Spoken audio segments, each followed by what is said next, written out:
We were born under a metal sky. It was a shroud of dead machines. They were the ghosts of our ancestors' ambition. Each one was a monument to a dream that had failed. They moved in slow, silent orbits above us, a constant reminder of a time that reached too high. Our horizon was not a line of mountains. It was a glittering cage of our own making. We lived our lives with our heads down. Looking up was an act of mourning. The debris field was a graveyard of progress. Communications arrays spun in a dead ballet. Spy satellites stared with blind eyes. Colony ships drifted, their engines forever cold. They were the headstones of a faster, louder age, an age that had burned itself out. We told stories about them. We gave them names. The great, hulking fuel depot was the Old Man. A cluster of shattered solar panels was the Glass Dragon. We knew their orbits better than we knew the stars.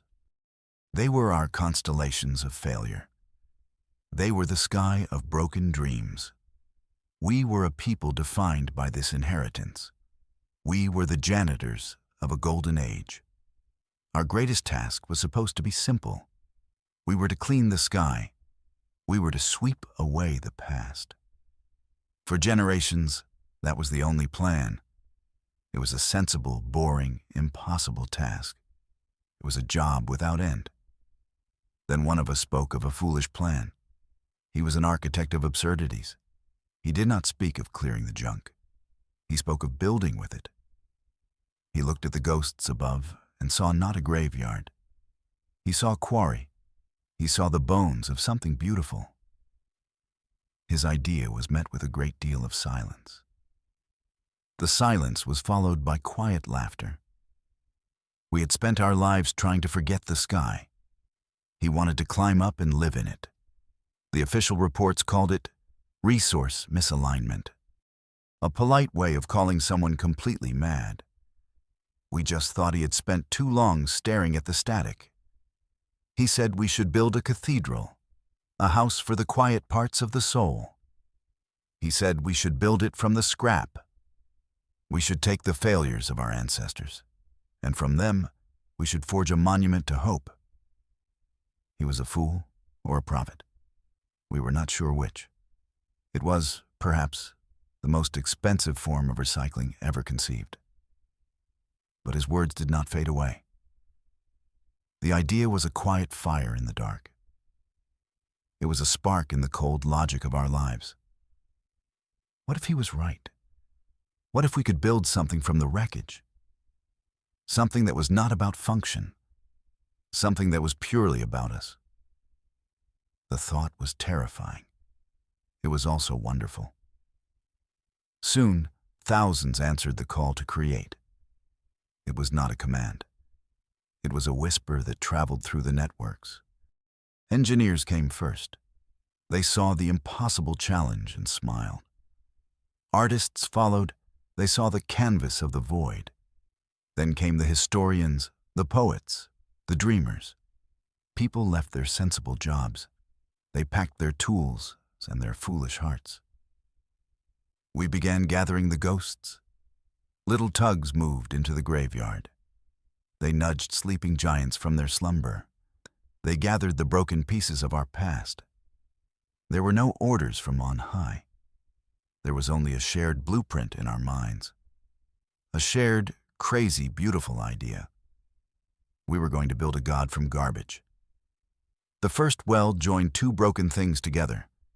It was a piece of an old orbital shield and a support strut from a forgotten science station. Enemies in a past life, maybe. One built for war, the other for discovery. Now they would be the foundation of something new. We all watched on our screens. The entire world held its breath. A single worker floated in the black. Her torch was a tiny star against the void.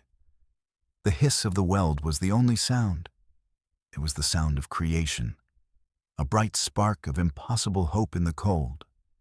It was a promise. It was the first word of a very long story. That single point of light changed everything. It was no longer just an idea. It was real. It had mass and a place in the universe. It was ugly. Two scarred pieces of metal fused together. But to us, it was the most beautiful thing we had ever seen. It was the start of our cathedral. From that first weld, we learned. We learned the language of dead technologies. We learned how to join materials that were never meant to meet. We became experts in the art of the improbable. We were scavengers turned artisans. Our only guide was a shared vision, a shared dream of what could be. Our blueprints were more like prayers on paper. They were not drawn by machines. They were sketched by hand on old server panels. They were full of smudges and notes. They were organic things, living documents. They changed with every new piece we salvaged. The cathedral designed itself as much as we designed it. Every line held a story of our past. This arch here? It was made from the hulls of 3 cargo ships. They had all failed in the same shipping lane. This support beam was once an antenna. It had tried to listen for messages from the stars. It heard only silence. Now it would support a wall. It would listen to the silence inside our hearts. We saw old company logos on the plans. We did not hide them. We made them part of the design. The faded emblem of a corporation that had promised the moon. It was now a detail in a window frame, a quiet joke for future generations. The cathedral was a museum of our failures, a history book written in steel and wire. Our geometry was one of hope. We built arches that reached for nothing. We designed spires that pointed toward forgotten stars. The structure had no strategic purpose. It had no economic value. Its only function was to exist, to be a beautiful, illogical thing in a logical universe. Our North Star was not a star at all. It was a feeling. We found voices in the dead satellites. We had to crack them open to use their parts. Inside, we found their data cores. Most were wiped clean by solar flares, but some still held fragments, echoes in the circuits, the last words of sleeping machines. The ghosts of our ancestors began to speak. We gathered these fragments like sacred texts. One was from a launch day recording, a young woman's voice, full of excitement. "The sky is so clear today," she said.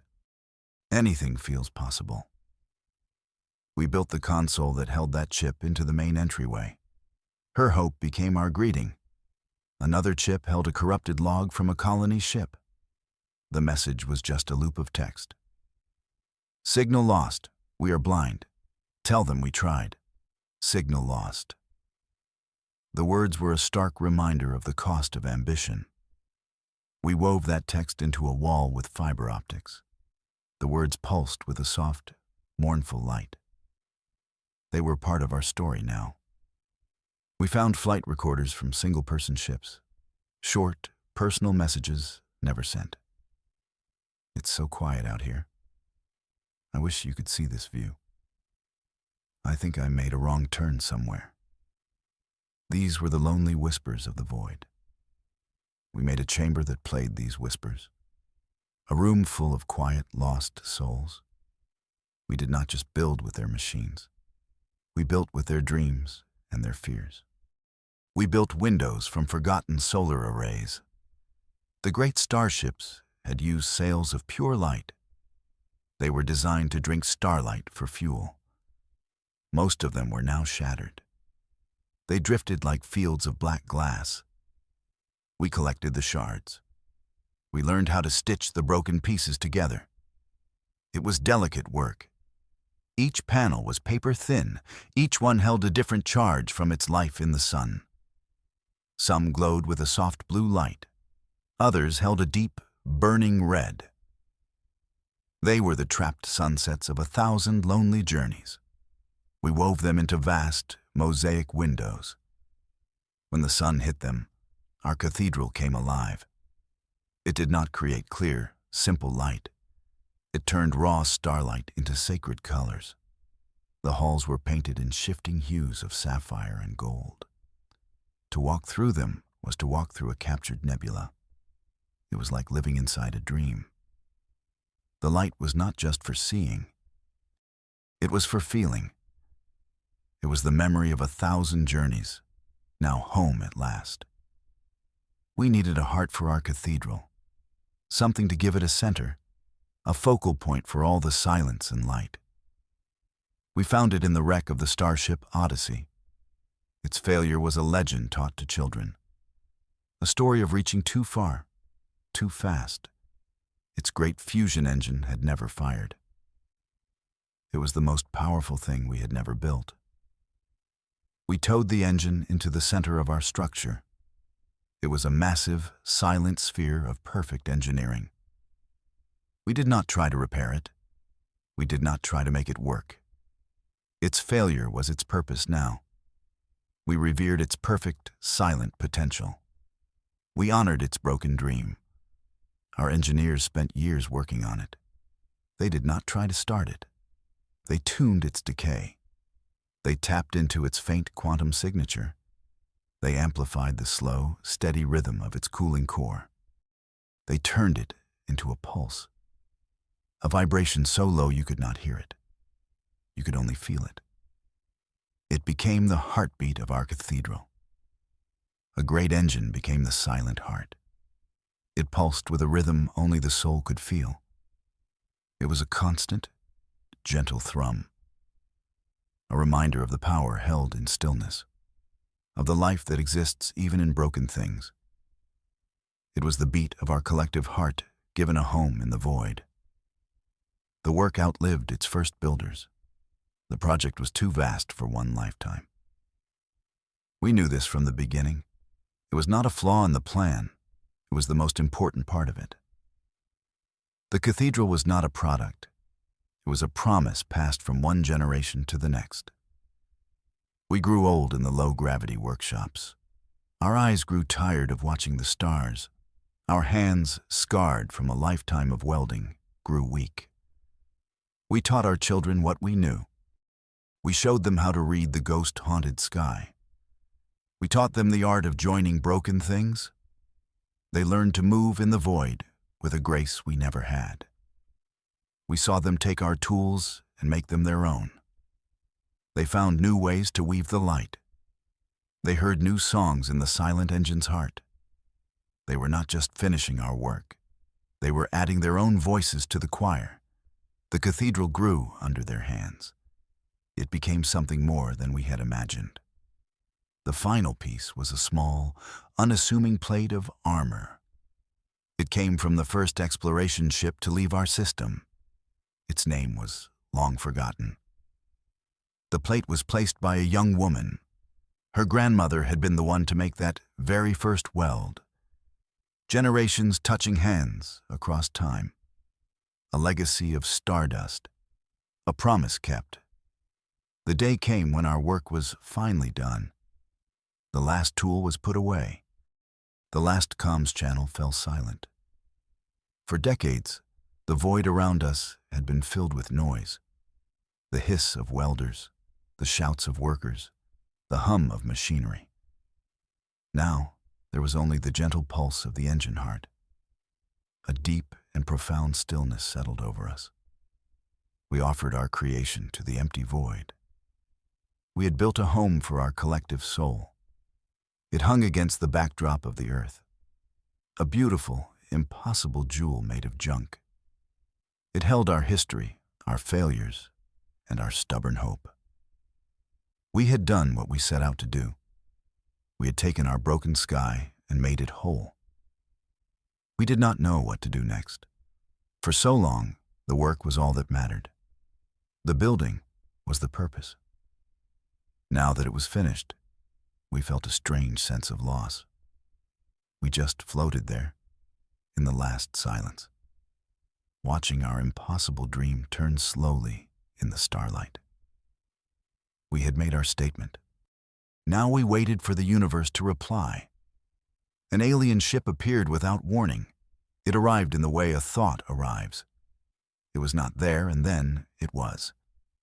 It was a perfect teardrop of polished obsidian. It had no seams, no windows, no visible engines. It reflected the stars so perfectly it was almost invisible. A hole in the reality of space. They were ancient, logical, and saw us as primitive. We knew this without a single word being exchanged. Their silence was a form of judgment. Their ship was a statement of effortless perfection. It made our cathedral look like what it was, a crude, scarred thing of scrap and hope. But it also made our cathedral look proud. We watched them. They watched us. They hung in the void, 250,000 miles away. A perfect silent question. We felt no fear. The generations of work had burned the fear out of us. We had faced the ghosts of our past and turned them into art. What could these newcomers possibly show us that was more terrifying than our own history? We had already faced ourselves. They scanned our cathedral. We could feel the gentle touch of their sensors. Probes of light and energy washed over our creation. They mapped every weld, every stress point, every faded logo. We could almost imagine the confusion in their logical minds. We pictured them shaking their heads, or whatever they had instead of heads. Their report must have been a masterpiece of confusion. Material composition, 97% recycled refuse. Energy signature, negligible. Life support, minimal. Weapon systems, non-existent. It was an anomaly of no purpose. It produced nothing. It consumed nothing. It defended nothing. It simply was.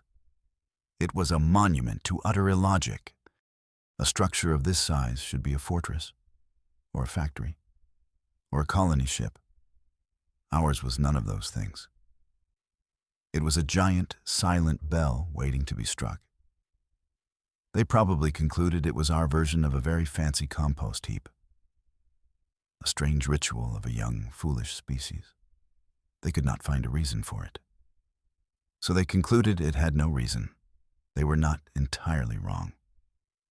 We saw their ships and felt no fear. We felt a strange kind of pity for them. They had crossed the unimaginable gulf between stars. They had mastered physics and star science. But they had forgotten how to be useless.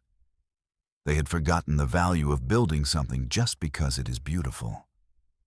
They saw the what, but could not comprehend the why. So we decided to show them. We could not send them a message they would understand. Words were too small. Data was too cold. We had to give them an experience. An unspoken invitation to witness our madness firsthand. It was the only honest answer we could give. The great doors of the cathedral began to open. They were made from the heat shields of a dozen failed re-entry vehicles. Each one was scarred with the fires of a final, fatal descent. They opened not with a hiss of hydraulics, but with a slow, deep groan. The sound of ancient stones being moved. The sound of a tomb or a temple opening its heart. We were welcoming them in. The aliens entered our halls of light and scrap. They did not walk. They floated. Their forms were sleek, shifting things of liquid shadow. They were a stark contrast to our rough-hewn walls. They were perfection gliding through a cathedral of beautiful mistakes. We watched them on our monitors, holding a collective breath. The light from the solar sail windows washed over them. It painted their dark forms in colors they had no names for. Hues of forgotten dawns and lonely twilights. They paused, perhaps trying to analyze the strange radiation. It was just light, just the memories of 1,000 broken journeys. They drifted deeper into the heart of the structure. The silent pulse of the great engine washed over them. We saw their forms ripple. It was the first sign of a reaction. A physical response to something that was not physical. They were feeling the heartbeat of our failure, the steady, quiet rhythm of our accepted past. They stopped before a wall made of old communication dishes. The polished surfaces were warped and imperfect. They reflected the aliens' forms back at them. But the reflection was fractured.